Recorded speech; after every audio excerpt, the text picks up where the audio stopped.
Hello and welcome. I will be answering JAMB 2012 Physics Past Question 9. If a freely suspended object is pulled to one side and released, it oscillates about the point of suspension because A. Acceleration is directly proportional to the displacement. B. Motion is directed away from the equilibrium point. C. Acceleration is directly proportional to the square of the displacement. D. Velocity is minimum at the equilibrium point. So let's say you have something like a simple pendulum. Mounted this way.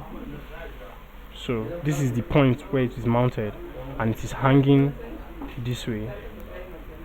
Okay, hanging this way.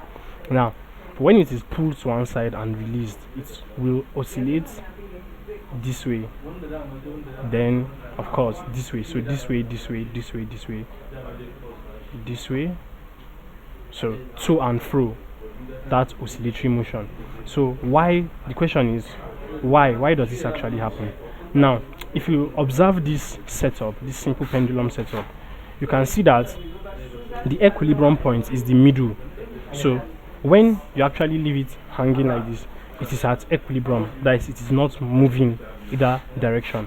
But when you pull it to one side and release it, it is going to oscillate about this point of suspension, mainly because the motion, okay, is away from the point of equilibrium. So you pull it away from the point of equilibrium and release it, hence oscillatory motion would take place. So B says motion is directed away from the equilibrium point, and that's actually what we have described.